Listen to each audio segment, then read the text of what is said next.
Ôi, cái nó ngon à. Chết thế ạ. Hai giờ tôi sẽ sắp tới tôi sẽ tiêu diệt. Nó sẽ sợ mới đã. Vậy đây, cơ mà chị thì của nó rồi chắc. Sao?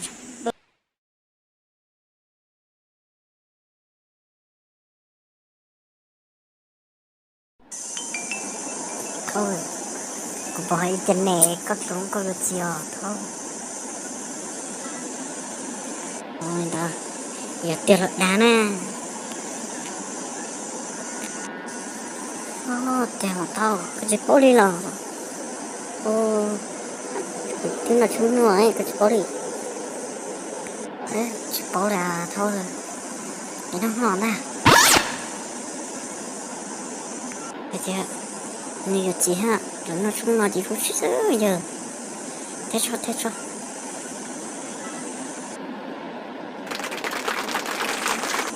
Ê, đến đấy giờ, có chúng xe lọ, có chỗ có thể thế ạ.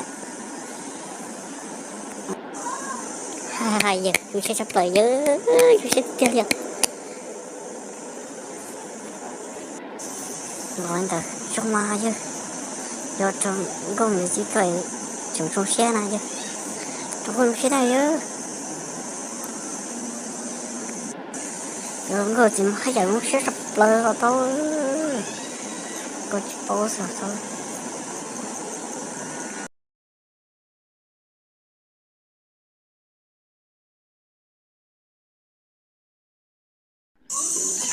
Nó sẽ sợ mới đã.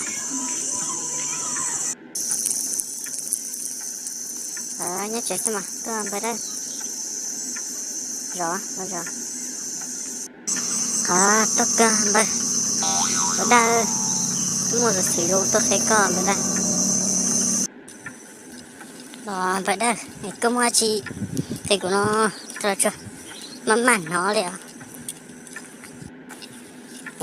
Cô chú mà chị thế mới đã. Tôi nói chị cho thì tôi thấy coi à. Có tôi không có được gì ở giờ. Có tôi xe này vậy nè. Lo lên đó là vậy đã. Thì giờ có tôi nó. Cái có xe nó vậy đã. Đó, vậy đã. Cho mọi chuyện. Tao chia cắt tôi. Thì nâng cao một chung đó cho mà mình chia. Thế hồi vừa trên đấy nó ra mà đã mua cho cơ mua gì ra vậy đã đến là vậy đã mua sự thế mua sự thọ thì mua rồi sẽ bằng cái sự thế